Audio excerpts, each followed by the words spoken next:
Welcome to the Pentex Guide to Werewolves.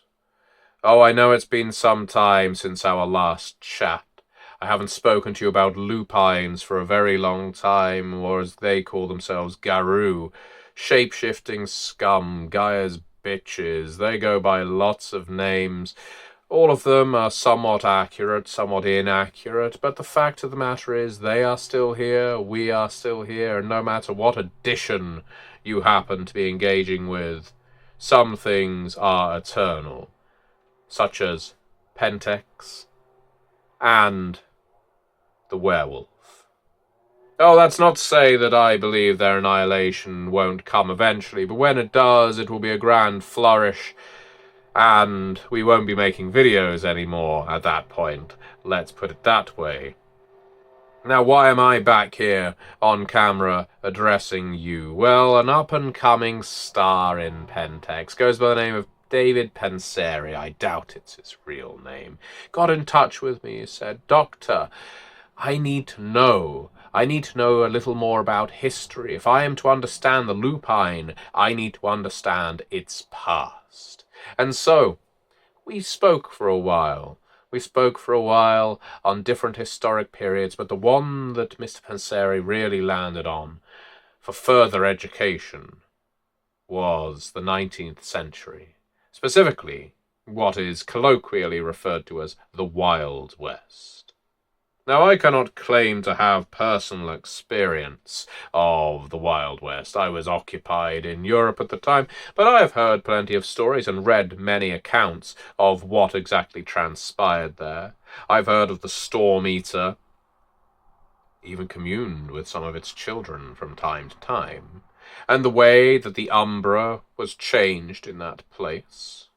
I know that the many, many conflicts and exploitations between humans of various civilizations created so much bloodshed, anguish, and agony, suffering untold, really cemented by the end of that century, that it strengthened us in a way that, well, has rarely been paralleled.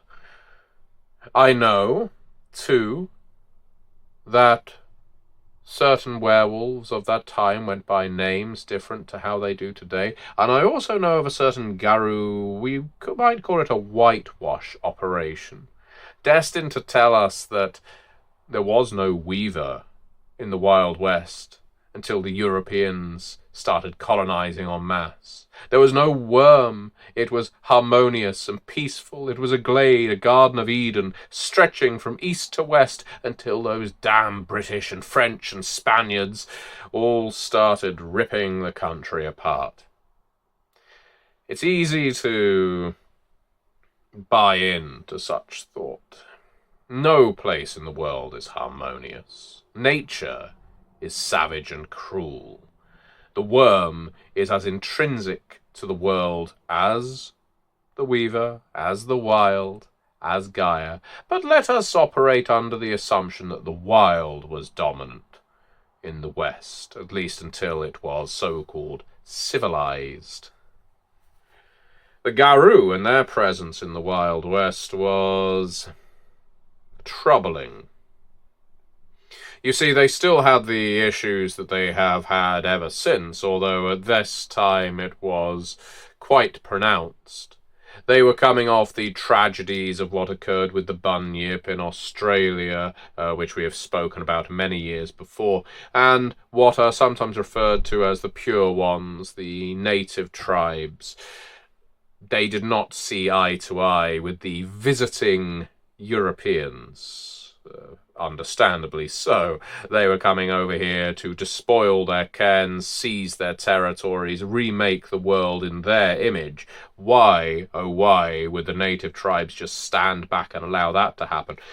You might ask. Well, a Silverfang will tell you, because they weren't doing right by the land. A Shadow Lord will tell you, because we know how to milk the spirits out of those cairns considerably better than these native fools. A Get of Fenris will tell you, because they were not dominant enough. they were not warlike enough. If they truly believed in this land, if they loved it as dearly as they claimed, they would have weaponized it, and they would have fought the forces of the worm when the worm became ascendant, when the Storm Eater infected the entire umbra of North America.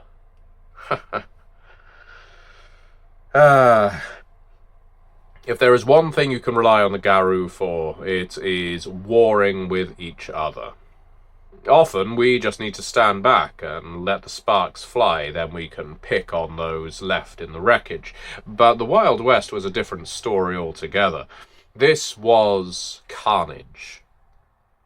The kinds of lupines you would expect finding locking arm in arm, fighting back against the depredations of human colonization, from the exploitation of the forests, fur trappers, loggers, and such, the civilization of the world, the urbanization of towns on rivers, the strip mining. Oh, the gold rush was a glorious thing. There'll be some who claim the Weaver was the one who won out there, but believe me, we fed well on the ripping apart of the earth and the extraction of its valuable ores. A little like tapping into a vein. I suppose that's what they call them, don't they, in the mines?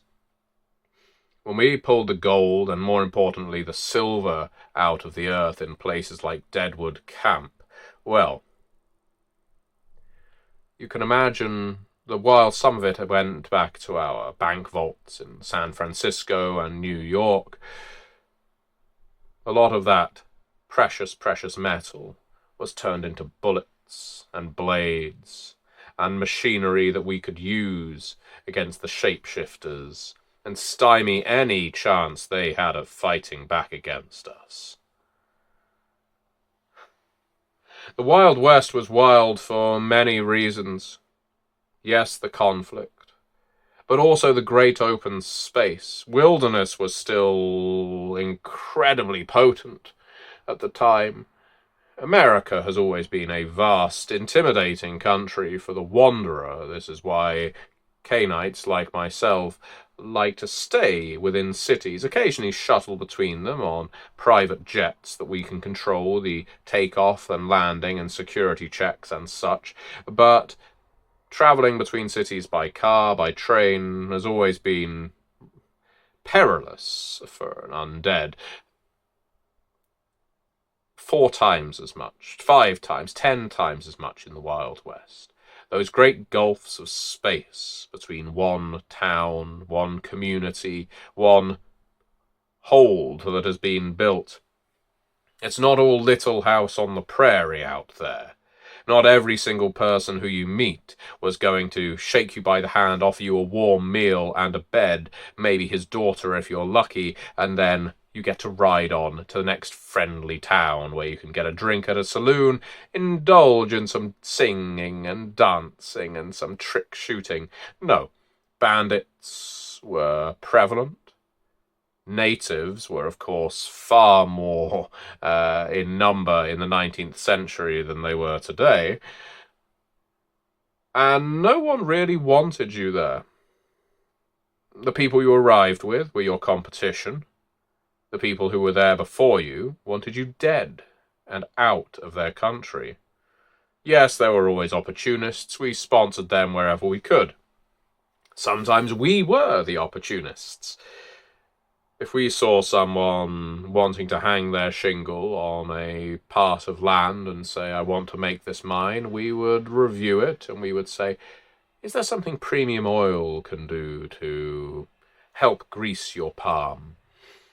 Maybe we could assist in some way your plans. Maybe we could have an invested interest in what you want. And just like that, we started picking up beacons across the entire West. Outposts, fortifications, towns, communities that belonged in our pocket. You don't need the Weaver for capital enterprise. The worm does a perfectly good job with it. Leave the spiders to what they're good at, snaring things. We will do the exploitation.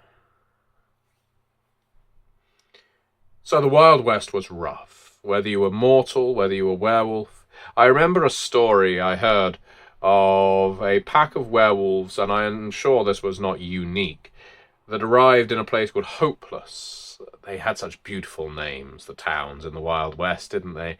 Hopeless, Nevada. Built purely on the auspices that there was a great cache of gold buried in the desert. Gold or silver, I can't recall exactly. But several mining interests decided they would exploit it, and of course we were involved in at least one of them. Well, there was a pack of werewolves rode into town one day, more or less, as a posse, decided, I'm going to be sheriff today, thought one of them. I'm going to be the town doctor, thought another. I'm going to hunt down all the bandits preying on the poor people in this town. Why, this was practically the Seven Samurai. We are going to come here, we will be your defenders, and we will protect Gaia, Mother Earth, from exploitation. But here's the thing with posses in the Wild West. They get challenged. They get challenged a lot, and they get called away from their home base. When you develop a reputation as some kind of peacemaker, lawkeeper, at that point, everyone in every flea-bitten outpost in the vicinity wants you to interfere with their affairs. This is before the US Marshals were really a thing. Pinkertons were around, but you shouldn't really trust them to maintain law and order. They operate for private interests such as ours. And sheriffs are individuals, beholden to the Constitution and the rule of law as far as they wish to enforce it. These werewolves in this pack felt like they should control the entire territory. They should set criminals right. They should free the unfairly incarcerated. They should ensure that those destined for the hangman's rope received a fair trial, and, of course, the mines stayed closed. Now, the story of this pack in Hopeless, Nevada, and what became of them, what they discovered in those mines, that these miners, while ostensibly employed to unearth the silver that was within, were actually being used to unearth something foul and delightful, tendrilled and malevolent, buried deep within the desert, waiting to climb free, especially at the scent of some fresh lupines near the mine entrance. I'll leave to your imagination. But so many of these posses, so many of these sheriffs in waiting, it felt like werewolves had a calling to behave like Clint Eastwood or Gary Cooper. They felt the need to lay down the law because, after all, if werewolves are good at anything, it's telling you that your way of thinking is wrong and theirs is right and you must follow it. If you don't, you're on the wrong end of their claws. Oh, they claim to be wild, they claim to not be in favour of mortal order. They still apply their laws, their orders.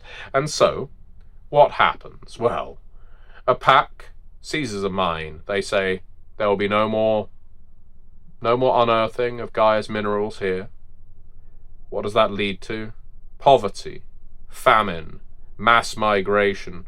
All of a sudden, the reason these people set up their houses around here in these tent cities, there's no need for them to be there anymore. They move on. What are the werewolves left with? An open mine shaft.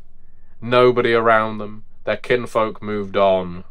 Everyone flocking into the cities. The weaver growing stronger.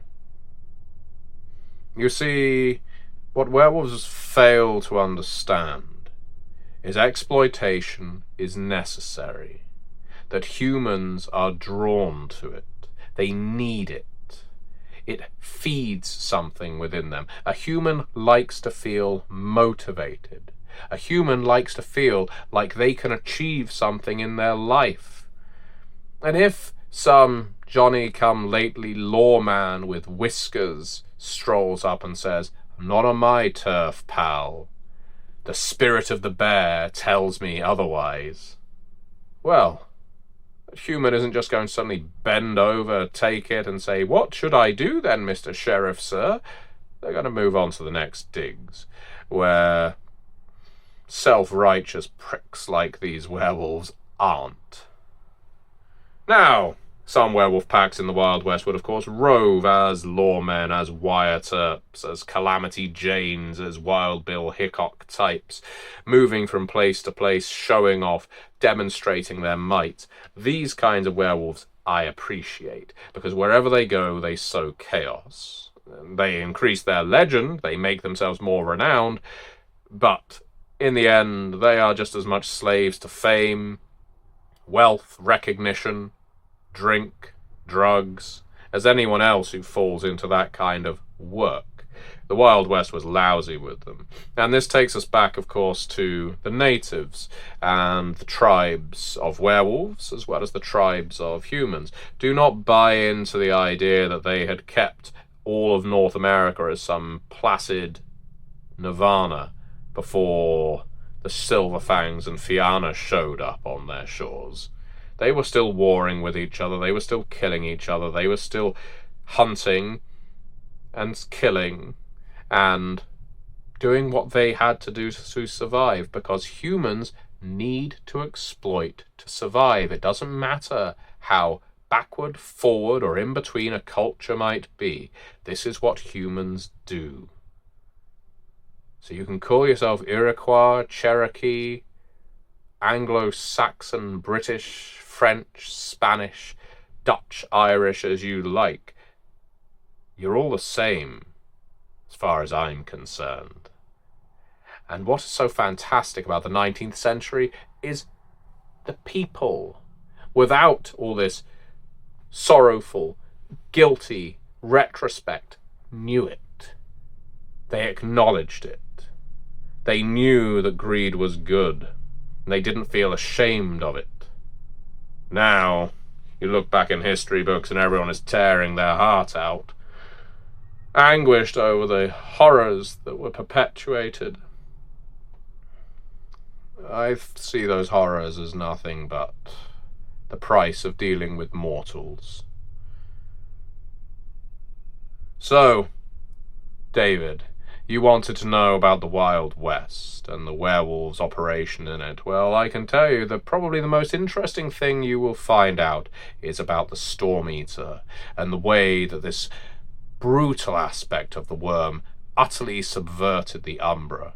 Something to do with the way humans interacted with each other, the faiths and practices of natives, the way the white man exploited the land and the people,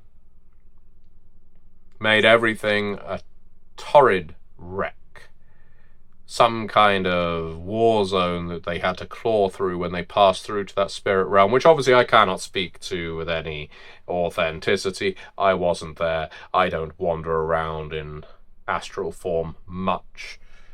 I certainly don't go to the places werewolves do when they are in that state. But you should read up on it, David, as should you,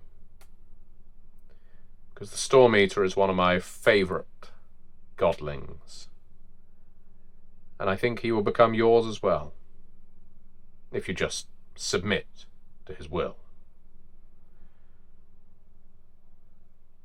Does that answer your question, David, about the Wild West?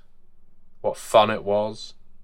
How everyone who was there fucked it up so royally, it became so glorious for us and presented us with the Wild West that we had at the turn of the 20th century, and now the civilized West that we have today. Not so different, is it? The exploitation, the fracking, the oil drilling, the exploitation of minorities, the evacuation, forced evacuation of minorities, the persecution of those who cannot fight back, the mentality of might makes right. It's a funny thing, isn't it? It is a funny thing how Americans like to wring their hands and wish that the 19th century had not been so awful. And yet, at the same time, they glorify it with their movies, their novels, their video games. Even as children, it's cowboys versus Indians. There's nothing quite so pathetic as someone who feels guilt for something they take pride in. Make your decision. Plant your flag. Stop weaseling about when it comes to shame and guilt and sorrow. It doesn't work in Pentex. We don't feel guilt and shame and sorrow. We just look forward, because forward is the future, and the future is looking very bright for us right now. You can find Werewolf the Wild West, of course, in the video description below. You can find both Werewolf the Wild West, the original book from around the year 1999-2000, and of course the Wild West expansion for Werewolf 20, both of them linked below. There are other Werewolf Wild West books, I believe Tales from the Frontier, there is a Ghost Stories of Mexico or something like that. They're all on DriveThruRPG. If you're particularly feeling helpful, you can attach my affiliate link to the back of any books you purchase when you click on them on DriveThruRPG, but that's not necessary. Just use the links below and I would be grateful. And, as David did, if you want any videos on any particular subjects, whether it's World of Darkness or otherwise, all you have to do is, well, pick up a physical copy of The World Below, either on DriveThruRPG or via BackerKit if you want a traditionally printed copy, and get in touch with me via MatthewDawkins.com. Let me know, request your video, and I will get to it as soon as I can. And now I will do a little more blinking, because going 20 minutes or so only blinking about 3 times is quite a strain on the eyes, and I will speak to you again soon. Thank you very much for watching.